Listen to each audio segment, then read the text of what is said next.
నమస్కారం. లక్ష్మి చెప్పే కథలకు స్వాగతం. వీణులతో వీక్షించటానికి సిద్ధం కండి. ప్రియ సఖులు, ఇప్పుడు మనం ప్రముఖ రచయిత్రి శ్రీమతి అత్తులూరి విజయలక్ష్మి గారు రచించిన అర్చన ధారావాహిక నుండి రెండో భాగం వినేద్దామండి. పూజ గది ఎక్కడ బాబు? కొడుకును ప్రశ్నించారు కృష్ణస్వామి గారు. పూజ గది అంటూ ప్రత్యేకంగా ఏం లేదు నాన్న, ఇలా రండి, ఇదే, ఇక్కడే దేవుడి ఫోటోలు ఉన్నాయి అంటూ వంటగదిలో ఓ మూల ఉన్న గూట్లో దేవుడి ఫోటోలు చూపించాడు. దుమ్ము ధూళితో నిండున్నాయి. వెంకటేశ్వర స్వామి ఫోటో, లక్ష్మీ సరస్వతి వినాయకుడు ఉన్న ఫోటోలు, కుందుల్లో కాలిని ఒత్తి కాలిన అగరబత్తల నూసితో దీపారాధన చేయటానికి అనువుగా లేని ఆ గూట్లో పూజ చేసుకోవాలన్న ఆలోచన విరమించుకుని శ్లోకాలు చదువుకుంటూ బట్టలు వేసుకున్నాడు. ఈ లోపల ఎవరో ఒక 12 ఏళ్ల పిల్లొచ్చి చకచక ఇల్లంతా సర్ది ఊడ్చి తడిగుడ్డతో ఇల్లంతా తుడిచింది.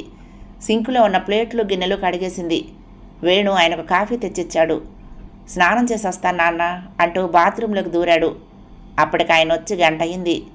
వేణుకి ఆయనకి మధ్య 2-3 మాటలు మినహా మరేం సంభాషణ జరగలేదు. అప్పటిదాకా గిరగిరా తిరుగుతూ పనిచేసిన పిల్ల వరండాలో నిలబడి, అయ్యగారు ఎల్లచ్చా అని అడిగింది కృష్ణస్వామి గారిని. ఆయనేం మాట్లాడలేదు. స్నానం పూర్తి చేసి వచ్చిన వేణు మాత్రం, ఉండు, అయ్యగారికి నాకు టిఫిన్ తెచ్చిపెడదు గాని అంటూ లోపలికి వెళ్ళాడు. కృష్ణస్వామి కూడా కుర్చీలో నుంచి లేచి వేణుని అనుసరించి అడిగాడు, టిఫిన్ హోటల్ నుంచా? వేణు తల ఊపాడు, అవును నాన్నగారు అంటూ. ఆయన కొన్ని క్షణాలు మౌనంగా ఉండి అన్నాడు, నా అలవాట్లలో మార్పు ఏమీ లేదురా. నేను బయట తిండి తినలేను నాన్న, అరటిపళ్ళు తెప్పించు, కాసిన పాలు కలిపివు చాలు. వేణుకి అప్పుడు గుర్తుకొచ్చింది. ఆయన నిష్ఠాగరిష్ఠుడైన వైష్ణవాలయం పూజారి. 60 ఏళ్ల జీవితంలో ఏనాడు బయట వండిన ఆహారం తీసుకోలేదు. ఇప్పుడు ఆయన నియమానికి విరుద్ధంగా బయట నుండి ఇడ్లీ తెప్పించి పెట్టాలనుకున్న తన తెలివి తక్కువతనానికి అతనికి సిగ్గేసింది. సారీ నాన్న, మర్చిపోయాను. నాకు బయట తిండి అలవాటు కాబట్టి మీకు అలవాటు అనుకున్నాను అంటూ చొక్కా తొడుక్కుంటూ అన్నాడు. ఇప్పుడే వస్తాను, కూరగాయలు పెరుగు తీసుకొస్తాను. ఆయన అతన్ని వారిస్తూ అన్నాడు, వద్దొద్దు, నువ్వు ఇప్పుడు బయటికి వెళ్ళకు, నీతో మాట్లాడాలి. ఆ అమ్మాయిని పంపించి పళ్ళు పాలు తెప్పించు అన్నాడు. వేణు గుండె గొభేలు మంది. ఏం మాట్లాడాలి? తండ్రిని గుమ్మంలో చూడగానే సగం గుండె జారిపోయింది. ఇప్పుడు పూర్తిగా ప్రాణం పోతున్నట్టుగా ఉంది. భయం వేస్తోంది. అర్చన ఏది అని అడిగితే ఏం చెప్పాలి? అర్చన వెళ్ళిపోయింది. వెళ్ళి ఏం చేస్తుందో, ఎక్కడుందో, అసలు బతికుందో లేదో? భగవంతుడా, ఇంతకాలం ఈ ప్రశ్న ఎదుర్కోవలసి వస్తుందనే అమ్మ నాన్న కంటపడకుండా తప్పించుకుంటున్నాను. ఇప్పుడేం చెప్పను? ఆయన అడిగే ప్రశ్నల ధాటి నుండి నన్ను రక్షించు తండ్రి. వేణు గొబగొబలాడుతున్న గుండెను చెక్కబట్టుకుని తనను తాను అదుపు చేసుకుంటూ వరండాలోకి వెళ్ళి పనిపిల్ల చేతిలో 20 రూపాయలు ఇచ్చాడు. వెళ్ళి అరటిపళ్ళు కొనుక్కురా అన్నాడు. ఎన్నండి? డజన్ తీసుకురా. వేణు వంటగదిలోకి వెళ్ళి పాలు వెచ్చబెట్టి గ్లాసులో పోశాడు. పంచదార వేసి స్పూన్తో నెమ్మదిగా కలుపుతూ అడుగులో అడుగు వేసుకుంటూ గదిలోకి నడిచాడు. కృష్ణస్వామి 2 చేతులు ఒడిలో చాపుకుని కుర్చీలో కొంచెం ముందుకు వంగి నేల చూపులు చూస్తూ ఏదో దీర్ఘంగా ఆలోచిస్తున్నాడు. వేణు ఆయనకు దగ్గరగా నడిచి వణుకుతున్న చేతులతో పాల గ్లాస్ అందించాడు. అతని చేతులు కంపించడం ఆయన దృష్టిలో పడింది. నెమ్మదిగా గ్లాస్ అందుకుని, కూర్చో వేణు అన్నాడు. వేణుకి ఎందుకో భయం వేసింది. నాన్న ఎందుకు అలా ఉన్నారు? అసలు ఇంత సడన్గా ఎలా వచ్చారు? ఇంతకు ముందు అన్నాడు హైదరాబాద్ రాని మనిషి, ఎలా వచ్చారు? ఈయన లేకపోతే గుడి తలుపులు కూడా తీయరే. పైగా ఇది ధనుర్మాసం. కొడుకు కోడల దగ్గరికి వచ్చానన్న ఆనందంగానే ఉత్సాహంగానే లేవు ఈయనలో. వస్తూనే అమ్మాయి ఏది అంటూ చాలా పొడిగా ప్రశ్నించారు.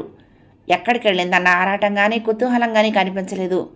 చాలా మామూలుగా నిర్వికారంగా అడిగారు. ఏదో జరిగింది. ఏం జరుగుంటుంది? అర్చన ఇంట్లో నుంచి వెళ్ళిపోయిందని నాన్నకు తెలిసిపోయిందా? వేణు, అర్చన వచ్చింది. వేణు పక్కన బాంబు పడ్డట్టుగా అదిరిపడ్డాడు. విహల్వంగా చూశాడు తండ్రి వైపు. అర్చన వచ్చిందా? ఎక్కడికి? ఎప్పుడు? ఆయన తలెత్తి సూటిగా కొడుకు వైపు చూస్తూ అమ్ముల పొదిలో దాచిన బాణాలు ఒక్కొక్కటే సంధిస్తున్నవాడిలా అన్నాడు. అర్చన మన ఊరికి వచ్చింది నిన్న తెల్లవారుజామున. బాబును తీసుకొచ్చి గుడి మెట్ల మీద వదిలిపెట్టి తిరిగి వెంటనే వెళ్ళిపోయింది, మాకెవరికి కనిపించకుండా. వేణు తెల్లబోయి చూస్తూ వింటున్నాడు. బాబునా? ఎవరి బాబుని? అయోమయంగా అడిగాడు. నీ కొడుకుని. నో! గట్టిగా అరిచాడు. నా కొడుక అలా జరగటానికి వీల్లేదు నాన్న, అసలు అవకాశమే లేదు. ఈసారి ఆయన తెల్లబోయి చూశాడు. అంటే అంటే ఏంట్రా నువ్వు అనేది? వాడు నీ కొడుకు కాదా?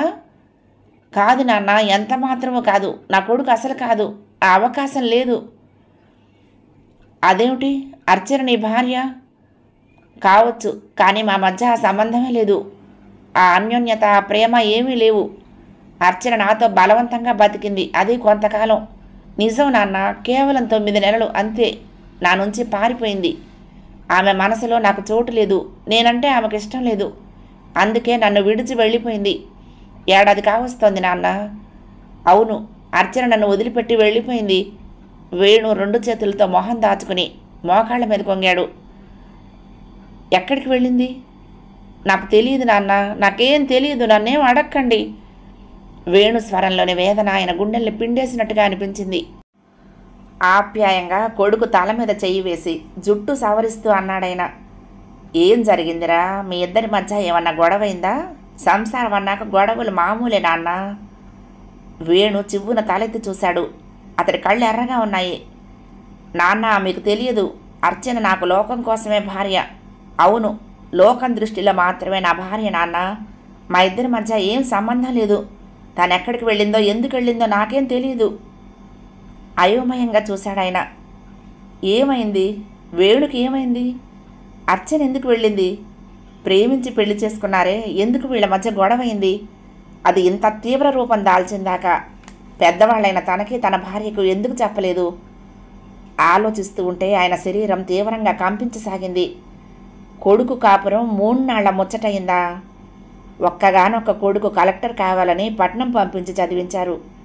ఎంతో బాగా చదువుతూ తమ ఆశలు తీరుస్తాడనుకున్న కొడుకు డిగ్రీ పూర్తి కాగానే బ్యాంకు పరీక్షలు రాయటం, బ్యాంకులో ఉద్యోగం సంపాదించుకుని అర్చనను భారీగా స్వీకరించి ఆశీర్వాదం కోసం వచ్చిన రోజు నిర్ఘాంతపోయారే కానీ కొడుకుని ఏమీ అనలేకపోయారు. పోనీలే, ఎలాగోలా వాడికి నచ్చిన పద్ధతిలో బతకని, ఎలా బతికినా సుఖంగా ఉంటే చాలనుకున్నారు. కానీ ఇదేంటి? ఇలా జరిగిందేంటి? ఆయన అయోమయంగా వేణు వైపు చూశాడు. వేణు 2 చేతుల్లో తల పట్టుకుని నేల చూపులు చూస్తూ కూర్చున్నాడు. అతని కళ్ళు నిప్పు కణికల్లా ఉన్నాయి. రగులుతున్న అగ్నిలా ఉన్నాడు. ఆయనకు భయం వేసింది. అసలే భార్య వియోగంతో ఉన్న కొడుకుకి ఇప్పుడు ఆశనిపాతం లాంటి వార్త తీసుకొచ్చాడు తను. ఆయన పితృహృదయం ద్రవించింది. వేణు మృదువుగా ప్రేమగా పిలిచాడు. వేణు దీనంగా చూశాడు. నిజం నాన్న, అర్చన ఎందుకు వదిలి వెళ్ళిందో నాకు తెలియదు. నేను తననేమి బాధ పెట్టలేదు నాన్న. ఇంకా తనను ఎప్పుడూ సంతోష పెట్టడానికే ప్రయత్నించా. తనంటే నాకు చాలా ఇష్టం నాన్న. అందుకే అందుకే ఏదో చెప్పబోయి ఆగిపోయిన కొడుకును రెట్టిస్తూ అడిగాడు. అబ్బే, ఏం లేదు నాన్న, నాకు తెలియదు తనెందుకు వెళ్ళిపోయిందో. ఎందుకు తెలీదు? తెలుసుకోవాల్సిన బాధ్యత నీది కాదు? నీ భార్య ఇంట్లో నుంచి వెళ్ళిపోతే ఎక్కడికి వెళ్ళిందో, ఎందుకు వెళ్ళిందో, వెళ్ళి ఏం చేస్తుందో తెలుసుకున్నావా? తీవ్రంగా అడిగాడాయన. వేణు ఆవేశంగా చూశాడు. అణుచుకున్న ఆవేశం ఒక్కసారిగా ఉవ్వెత్తున లేచింది. ఎందుకు తెలుసుకోవాలి చెప్పండి? దానికి ఒళ్ళు పొగరెక్కి వెళ్ళింది. ఆయాచితంగా లభించిన చక్కటి సంసార జీవితాన్ని అనుభవించడం చేతకాక వెళ్ళిపోయింది. అలాంటి ఆడదాన్ని నేనెందుకు ఖాతరు చేయాలి? చెప్పండి నాన్న, ఎందుకు చేయాలి? ఆవేశంగా అడిగాడు. అయితే ఈ విషయం మా దగ్గర ఇంతకాలం ఎందుకు దాచావురా? అర్చన నిన్ను విడిచి వెళ్ళిందని మాకెందుకు చెప్పలేదు ఇంతకాలం? ఈ విషయం ఒక్కటే కాదు నాన్న, మీ దగ్గర మరో విషయం దాచాను.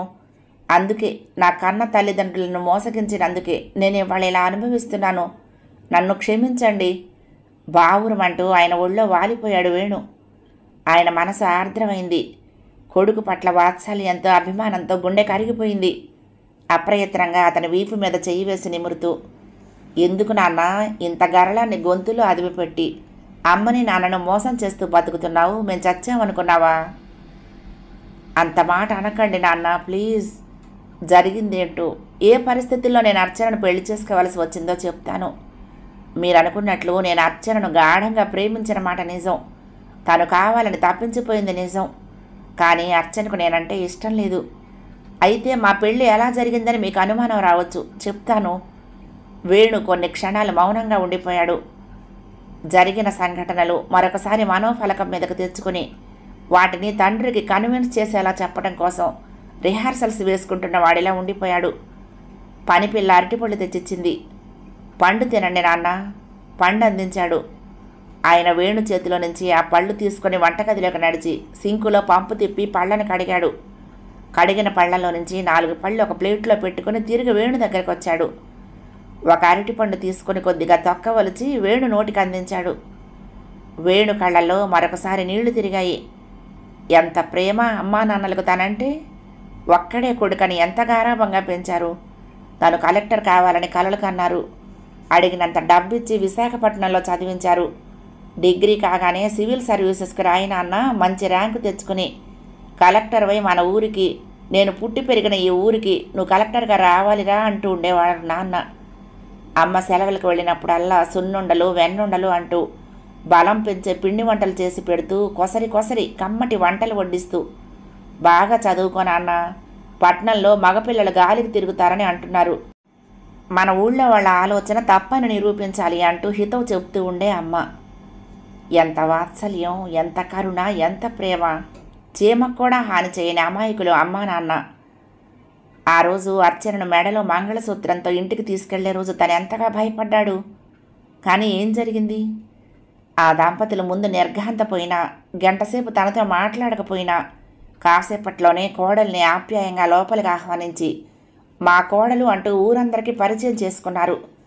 ఒక్కగానొక్క కొడుకు పెళ్ళి అంటూ మరొకసారి ఊళ్ళో వాళ్ల కోసం పెళ్ళంత ఆర్భాటం చేసి సత్యనారాయణ వ్రతం చేయించారు. అర్చన మెడ వంగిపోయని నగలతో అలంకరించింది అమ్మ. ఆ నగలు అమ్మకి వాళ్ళ పుట్టింటి వాళ్ళు ఇచ్చినవైనా ఇవి నీకే తల్లి అంటూ అర్చనకిచ్చింది. మహాలక్ష్మిలా నట్టింటి అడుగు పెట్టావు, కంటనీరు పెట్టొద్దమ్మా అంటూ అర్చన తడికళ్లను తన చెంగుతో అద్ది అక్కును చేర్చుకుంది అమ్మ. అలాంటి వాళ్లను తను వంచాడు. అదే కాదు, అర్చన కూడా. అర్చన చేసిన వంచన, మోసం భయంకరమైనది. అటు వాళ్ళని ఇటు తనని ఘోరంగా దారుణంగా మోసం చేసింది. వేణు రక్తం సలసల మరిగినట్లయింది. పైగా పిల్లవాడిని తీసుకొచ్చి తన వాళ్ళ దగ్గర దింపిందిట. వాడు నా కొడుకా? చిచ్చి, కాపురమే చేయనప్పుడు కొడుకు ఎలా పుడతాడు? ఎవరే ఉంటాడా పిల్లాడు? అర్చన పెళ్లి చేసుకుందా? లేదు, అలా జరగదు. పెళ్లి చేసుకునే ఉద్దేశమే ఉంటే తన వదిలి ఎందుకు వెళ్తుంది? అయితే ఎవరా బాబు? కొంపతీసి ఆమె జీవితంలో ఏదైనా దుర్ఘటన? ఒక్కసారి వేణు వణికిపోయాడు. తను ఎంత సహనం వహించాడు, ఎంత ప్రేమించాడు. అర్చన మనసు మారాలని, మారుతుందని ఎంత ఆశపడ్డాడు. ప్రేమించిన యువతి, కోరుకున్న యువతి భార్య అయి ఒక ఇంట్లో కలిసి బతుకుతూ తనను వెలేసి ముట్టుకొనివ్వలేదు. ఆఖరికి ఆ రోజు వేణు ఆలోచనలు హఠాత్తుగా ఆగిపోయాయి. చెప్పు వేణు, ఏదో చెప్తానన్నావు? కృష్ణస్వామి మాటలకు ఉలికిపడ్డాడు. ఒక్కసారి గాఢంగా నిట్టూర్చి అన్నాడు. చెప్తాను నాన్నగారు, మీకు ఇప్పుడు నేను చెప్పి తీరాలి. ఇప్పటికి చెప్పకపోతే నేను మిమ్మల్ని మోసం చేస్తున్నానన్నమాట. ఆయన మంచం మీద వెనక్కి వాలి దిండుకు తల అంచి అతని వైపు సూటిగా చూశాడు. ఏం జరిగింది? ఏ విషయంలో నన్ను మోసం చేశావు ఇప్పటిదాకా అడిగారు. మరొకసారి ఉలికిపడ్డాడు వేణు. ఆయనంత సూటిగా అడుగుతాడనుకోలేదు. మౌనంగా ఉన్న వేణుని రెట్టిస్తూ అడిగాడాయన. చెప్పరా, ఏ విషయంలో మోసం చేశావు? నిన్ను ఎంతో ప్రేమగా పెంచుకుని నువ్వేం చేసినా మనసారా దీవించిన మమ్మల్ని మోసం చేయాల్సిన అగత్యం ఎందుకొచ్చింది అడిగారు. అవును, ఎందుకొచ్చింది? ఒకే ఒక్క కొడుకని ఎంతో ప్రేమగా అడిగిందల్లా కాదనకుండా, లేదనకుండా చేసిన అమ్మా నాన్నల్ని మోసం చేయాల్సిన అవసరం ఎందుకు కలిగింది? వేణు మనసులో తనని తాను పదే ప్రశ్నించుకోసాగాడు. మోసం చెయ్యాలని చేయలేదు నాన్నగారు, పరిస్థితులు అలా వచ్చాయి అంతే. ఆ పరిస్థితుల్లో నేను అలా చెయ్యాల్సి రావటం నా దురదృష్టమో అర్చన అదృష్టమో నాకు తెలియదు. కానీ నెమ్మదిగా తనలో తాను చెప్పుకుంటున్నట్లుగా అన్నాడు. నాకు కొంచెం టైం కావాలి నాన్న. కృష్ణస్వామి మౌనంగా తల పంకించాడు. వీడి మనసు దెబ్బతింది, నెమ్మదిగా చెప్తాడులే అనుకుంటూ తలగడ మీదకు వాలి కళ్ళు మూసుకున్నాడు. వేణు మనసంతా గందరగోళంగా ఉంది. అర్చన ఏమాత్రం విశ్వాసం లేని స్త్రీ, సిగ్గు లేకుండా ఎక్కడెక్కడో తిరిగి ఎవరికో పిల్లవాణ్ణి కని తన తల్లిదండ్రుల వద్ద ఆ పల్లెటూళ్ళలో వదిలిపెట్టి వెళ్ళటమా? ఎంత ధైర్యం! అతనికి కంపరంగా అనిపించింది. పుట్టి పెరిగిన ఊళ్ళో తరతరాల నుంచి ఒక గౌరవనీయమైన కుటుంబంగా ఊరి ప్రజలందరి అభిమానము మన్నన పొందుతున్న కృష్ణస్వామి గారు, భ్రమరాంబ గారు ఇవాళ వారి కోడలు చేసిన పనికి తలెత్తుకోలేని వాళ్ళయ్యారు. ఏ ఊళ్ళో అయితే మహారాజుల్లా తిరిగారో ఆ ఊళ్ళో ఇవాళ చెయ్యని నేరానికి వాళ్ళిద్దరూ నేరస్తులుగా తిరగాలి. ఎంత ధైర్యం అర్చనకి! ఎవరికో కన్న బిడ్డను తీసుకొచ్చి మీ మనవడు అని వదిలిపెట్టడానికి ఆమెకు అంత ధైర్యం కావాలి. కానీ అలా ఎందుకు చెప్తుంది? అర్చన నిజంగా తను అనుకుంటున్నట్లు నీతి లేనిది కాదు.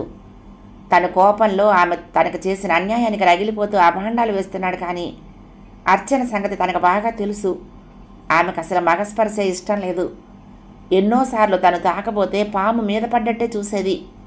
పెళ్ళంటేనే అసహ్యం అన్న అర్చన ఎవరికో పిల్లాన్ని కంటుందా? ఓ గాడ్, ఏమిటిది? ఏం జరుగుతోంది? ఇప్పటిదాకా జరిగిన ఘోరాలు చాలేదా? ఇంకా దేవుడు మా జీవితాలతో ఆడుకోవాలని అనుకుంటున్నాడా?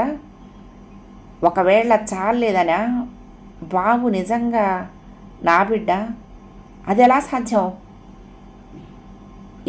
ఎందుకు సాధ్యం కాకూడదు? ఆవేశంలో చేసిన పని ఆమెకు శాపంగా మారిందేమో. ఆ శాపాన్ని నీకే కానుకగా ఇచ్చిందేమో. అంతరాత్మ నిలదీసినట్లు అనిపించింది. వేణుకి ఒళ్ళంతా చెమటలు పట్టాయి. మెదడు ఆలోచనలతో వేడెక్కిపోయింది. తండ్రి వైపు పిచ్చి చూపులు చూశాడు. బాగా అలసిపోయాడేమో. కృష్ణస్వామి నిద్రలోకి జారిపోయాడు. వేణు చివ్వున లేచి వాష్ బేసిన్ వైపు వెళ్ళి చన్నీళ్లతో మొహం కడుక్కున్నాడు. అడ్డదిడ్డంగా తల దువ్వుకొని హ్యాంగర్ కొన్న షర్టు తొడుక్కొని తలుపు వారగా వేసి బయటకు వచ్చి స్కూటర్ స్టార్ట్ చేశాడు. కొద్ది దూరంలో ఉన్న డాక్టర్ ప్రజ్ఞ హాస్పిటల్కి స్కూటర్ పోనిచ్చాడు. డాక్టర్ ప్రజ్ఞ వేణు కొలీగుకు అక్క. ఆవిడ గైనకాలజిస్ట్. ఈ మధ్య కోర్సు పూర్తి చేసి ప్రైవేట్ ప్రాక్టీస్ పెట్టింది. వేణు స్కూటర్ గేట్లో పార్క్ చేసి లోపలికి నడిచాడు. పైన ఇల్లు, కింద డిస్పెన్సరీ. అప్పటికి సమయం 12 అవుతోంది. ఒకరిద్దరు పేషెంట్స్ వరండాలో కూర్చునున్నారు. ఆయా డాక్టర్ గారి గుమ్మం దగ్గర కర్టెన్ పట్టుకుని మధ్య మధ్య లోపలికి తొంగి చూస్తూ నిలబడి ఉంది. లోపల ఎవరో పేషెంట్ ఉన్నట్టున్నారు. వేణు కుర్చీల్లో కూర్చున్నాడు. మెడికల్ రిప్రజెంటేటివా అడిగింది ఆయా. కాదన్నట్లు తల ఊపి పర్సనల్ అన్నాడు. ఇంతలో బయట ఉన్న పేషెంట్ కూడా లోపలికి వెళ్ళొచ్చిందాకా ఓపికగా కూర్చున్నాడు వేణు. ఆఖరి పేషెంట్ బయటకు వస్తూ ఉంటే ఆయా లోపలికి వెళ్ళింది. 1 నిమిషంలో బయటకు వచ్చి వెళ్ళండి అంది వేణును ఉద్దేశిస్తూ. వేణు కర్టెన్ తొలగించుకొని లోపలికి నడిచాడు. హలో వేణు, కమ్ కమ్, ఏంటి ఇలా వచ్చావు? హుషారుగా ఆహ్వానించింది డాక్టర్ ప్రజ్ఞ. వేణు సమాధానంగా చిన్నగా నవ్వి ఊరుకున్నాడు. టీ తాగుతావా, కాఫీనా? ఏం వద్దు, ఇప్పుడే అన్నీ అయ్యాయి. ఏం పర్వాలేదు, మరొకసారి కానివ్వు. టీ చెప్పనా?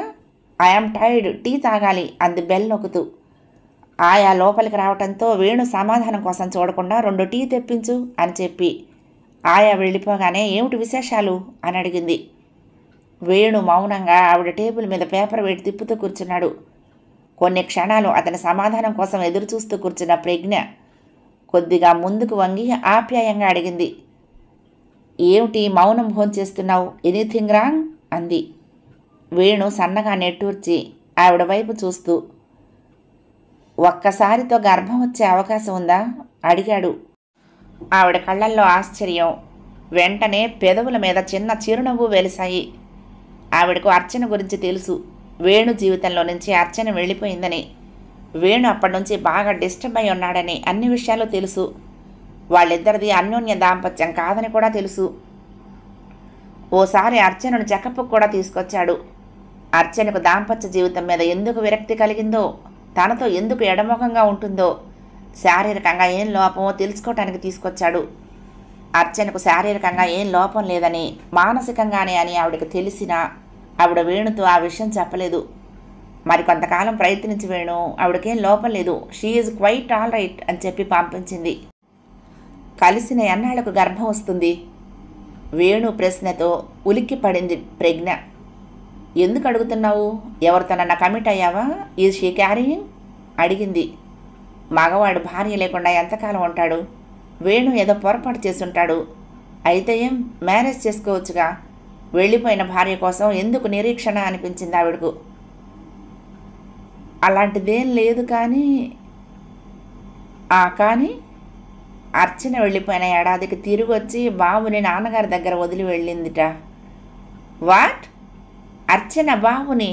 How? What it is possible? అదే నాకు అర్థం కావటం లేదు. మ్యారేజ్ చేసుకుందేమో అంది ప్రజ్ఞ. అలా అయితే తన కొడుకుని నాన్నగారి దగ్గర ఎందుకు వదులుతుంది? కోర్స్ ఆవిడ ఆలోచనలో పడింది. ఎవరు బాబు అడిగింది. నా బాబు అని చెప్పిందిట. ఓ గాడ్ వేణు, ఇలా మొక్కలు మొక్కలుగా కాక కొంచెం వివరంగా చెప్తావా, నాకు మతిపోతోంది అంది. ఇంతలో ఆయా టీ తీసుకురావడంతో ఇద్దరు నిశ్శబ్దంగా అయ్యారు. టీ తాగుతూ తనకు కృష్ణస్వామి గారు చెప్పిందంతా క్లుప్తంగా చెప్పి అన్నాడు. నాతో కాపురమే చేయలేదు, నాకు బాబు ఎక్కడి నుంచి వస్తాడు అడిగాడు సూటిగా. అసలు మీ ఇద్దరూ ఎప్పుడూ కలవలేదా? దాదాపు ఏడాది కలిసి బతికారుగా అడిగింది ప్రజ్ఞ. లేదు, కానీ ఒకరోజు. ఆ ఒకరోజు ఏం జరిగింది? ప్రజ్ఞ అలా సూటిగా అడుగుతూ ఉంటే కొంచెం జంకు కలిగింది. నేను తప్పు చేశాను, అలా చెయ్యకుండా ఉండాల్సింది. ప్రజ్ఞకు ఆ సంఘటన గురించి ఎలా చెప్పాలి? అతని మౌనం భంగం చేస్తూ మళ్ళీ అడిగింది ఆవిడ. ఏం జరిగింది చెప్పు, సందేహించకు. ప్రజ్ఞ అతడి వైపు సూటిగా చూస్తూ కూర్చుంది. అతని కళ్ల ముందు ఆనాటి సంఘటన కదిలింది. ఆ రోజు చక్రవర్తి కొడుకు బారసాల. చక్రవర్తి వెళ్ళి 3వ నెల బాబుని మాధవ్ని పుట్టింటి నుండి తీసుకొచ్చాడు. వారం రోజుల తర్వాత బ్యాంకులో వేణుని కలిశాడు. వేణు, రేపు బాబు బారసాల, పేరు పెడుతున్నాం. అర్చనను తీసుకుని రేపు ఉదయం ఇంటికి వచ్చాయి. ఆదివారమేగా? అలాగే, అర్చనను పేరు ఏదైనా సెలెక్ట్ చేయమని చెప్పు, మంచి క్రియేటివ్ నేమ్ అన్నాడు చక్రవర్తి. మధ్యాహ్నం లంచ్ టైంలో ఒకళ్ళకి హైదరాబాదులో, మరొకరికి వరంగల్లో పోస్టింగ్ రావడంతో కొంచెం బాధపడ్డారు. కానీ చక్రవర్తి తండ్రి బాగా పలుకుబడి ఉన్న వ్యక్తి కావడంతో చక్రవర్తి కూడా వరంగల్ నుండి హైదరాబాదుకు 6 నెలల్లో బదిలీ చేయించగలిగాడు. అలా వారిద్దరూ ఒకే బ్యాంకులో, ఒకే బ్రాంచ్లో కలిసి పనిచేసే అవకాశం ఏర్పడింది. విద్యార్థులుగానే వాళ్ళిద్దరూ మంచి స్నేహితులు, పైగా ఒకే రూమ్లో ఉండేవాళ్ళు. ఇప్పుడు ఒకే ఆఫీసు. వాళ్ళ మధ్య ఇటువంటి అరమరికలు, రహస్యాలు లేని స్నేహం ఉంది. అర్చన వస్తే తప్పకుండా తీసుకొస్తాను అన్నాడు కొంచెం ముభావంగా. ఎందుకు రాదు అడిగాడు చక్రవర్తి. అర్చన మధు మంచి స్నేహితులు కూడా కదా. వేణు మౌనంగా ఉండిపోయాడు. ఏంటి వేణు, మాట్లాడవేం మృదువుగా అడిగాడు చక్రవర్తి. ఏం మాట్లాడను? ఏదో ఒకటి, డల్గా ఉన్నావెందుకు ఆప్యాయంగా అడిగాడు చక్రవర్తి వేణు భుజం మీద చెయ్యి వేసి. వేణు నెట్టూర్చాడు. అర్చన ఉద్యోగం మానేసింది. ఉద్యోగం మానేసిందా? విస్మయంగా అడిగాడు చక్రవర్తి. అవును, 10 రోజుల నుండి ఆఫీస్కి వెళ్ళటం లేదు. ఒంట్లో బాగోలేదేమో, లీవ్ పెట్టిందేమో అనుకున్నాను. అనుకోవటం ఏంటి, నువ్వు అడగలేదా ఏమైందని? వేణు నిట్టూర్చాడు. ఏం మాట్లాడినా సమాధానం సరిగ్గా చెప్పదు. ఇన్ని రోజులు కనీసం స్నేహితుల్లా అయినా కబుర్లు చెప్పుకుంటూ సరదాగా ఉండేవాళ్ళం. సుమారు నెల కావస్తోంది. తనలో ఏదో మార్పు వచ్చింది. పరధ్యానంగా ఉంటుంది. నవ్వటం మర్చిపోయినట్టుగా ఉంది. మాధవి కూడా సమయానికి డెలివరీకి వెళ్ళటంతో అర్చన మనసులో ఏముందో తెలుసుకోవటం ఎలాగో నాకు అర్థం కావటం లేదు. అదేంటి వేణు, నాకెందుకు చెప్పలేదు? మనం రోజు కలుస్తూనే ఉన్నాం కదా. వేణు మాట్లాడలేదు. ఏం చెప్పాలి? ఎంత ఆత్మీయుడైనా నా భార్య నాతో సరిగ్గా ఉండటం లేదని అస్తమానం చెప్పుకోవటం తనకే అవమానం. చక్రవర్తి పెళ్ళైన 5-6 నెలలకి అర్చనను తను వివాహం చేసుకున్నాడు. చక్రవర్తి తండ్రి అయ్యాడు. కానీ తను అర్చన తనని ఒక స్నేహితుడిగా తప్ప భర్తగా అంగీకరించడం లేదు. ప్రతి రాత్రి అర్చన కౌగిలి కోసం తను తప్పిస్తూనే ఉన్నాడు. 10 కాగానే గుడ్ నైట్ అంటూ తన గదిలోకి వెళ్ళిపోయి తలుపేసుకుంటుంది. అప్పటిదాకా ఎన్నో కబుర్లు చెప్తుంది. టిఫిన్, వంట చేసి పెడుతుంది. భార్యగానో స్నేహితురాలుగానో ఉదయం లేచిన దగ్గర నుంచి తనకి ఏం కావాలో టైంకి అన్నీ అమరుస్తూ, కులాసాగా బండి వెనకాల కూర్చుని కలిసి ఆఫీస్కి వెళ్తూ, సినిమాలో షికార్లు తిరుగుతూ, రాత్రి కాగానే తన నుండి దూరంగా పారిపోయే అర్చన గురించి ఎవరికి చెప్పుకోవాలి, ఏమని చెప్పుకోవాలి? ఎంతో ప్రేమించి, తప్పించి, లాలించి, బుజ్జగించి, అనునయించి పెళ్లి చేసుకున్నాడు. దాని మీద తల్లిదండ్రులు పెట్టుకున్న ఆశలు కూడా నిరాశ చేసి అర్చన జీవితం నాశనం కాకూడదని ఆమెను అర్ధాంగిగా చేసుకున్నాడు. తనకి బ్యాంకు ఉద్యోగం రావటం ఆమె అదృష్టం కాదా? లేకపోతే ఇంత స్వల్ప వ్యవధిలో జీవితం ఇలా సెటిల్ అయ్యేదా? అర్చన ఎందుకు అర్థం చేసుకోవటం లేదు? ఆమె మనసులో ఏముంది? ఏం చెయ్యాలనుకుంటోంది? వేణు, ఏం జరిగింది? ఏం ఆలోచిస్తున్నావు మృదువుగా అడిగాడు చక్రవర్తి. ఆలోచనల నుంచి తేరుకుంటూ, తెలియదు, అర్చన మనసులో ఏదో సంఘర్షణ జరుగుతోంది. నాకెందుకో అనుమానంగా కూడా ఉంది. ఏదో జరగకపోతే తనకు సెక్స్ అంటే భయం ఎందుకు అన్నాడు కొంచెం ఆవేశంగా. ఏంటి, ఏమంటున్నావు నువ్వు? ఇంకా నీకు అర్చనకు సయోధ్య కుదరలేదా? నేను ఇంకా ఈ పాటికే మీరిద్దరూ చక్కగా కాపురం చేసుకుంటున్నారనుకుంటున్నాను. అదేంటి వేణు, ఎందుకు ఊరుకున్నావు? ఊరికొకేం చేయాలి? కొట్టనా, తన్ననా, వెళ్ళగొట్టనా అన్నాడు కోపంగా. వేణు ఆవేశం కాదు, కొంచెం నిదానంగా మాట్లాడు.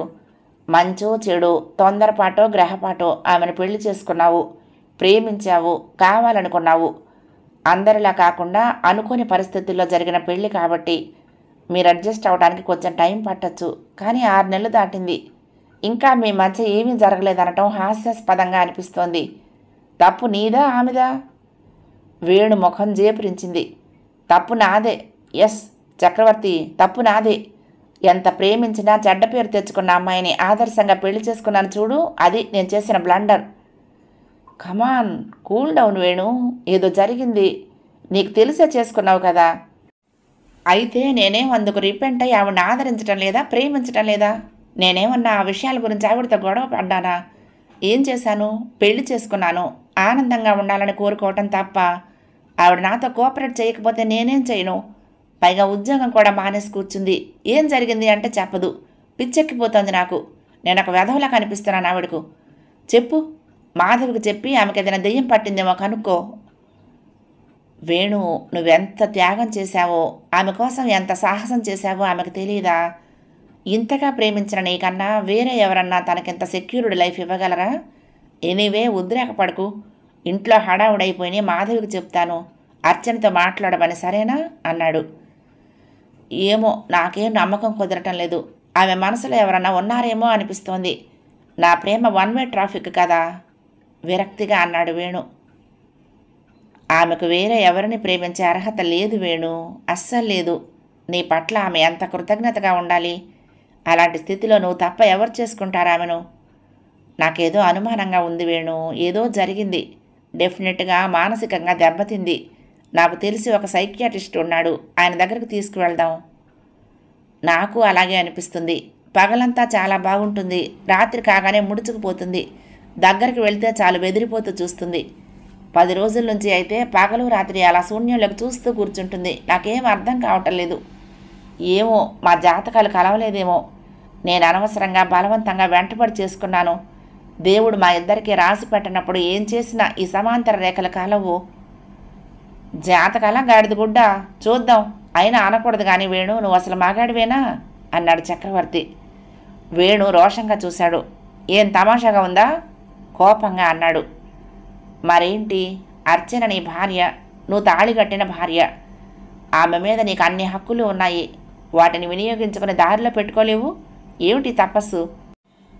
భార్య ఉండి బ్రహ్మచారిగా బతకటం నీకు అవమానంగా లేదు?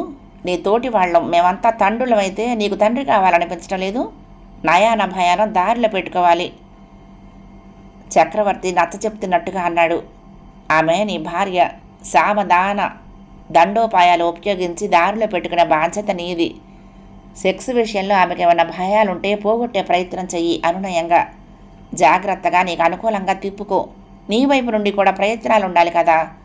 ఆమె అంతటా ఆమె నీ కౌగిట్లో వాలిపోవాలని ఎదురు చూడటం తెలివి తక్కువ. జరిగిన సంఘటన మర్చిపోయి తను అంత సాహసం చెయ్యలేదు. నీ మీద ఇష్టం ఉన్నా నీ అంతటి నువ్వు చొరవ చేయకపోతే ఎలా?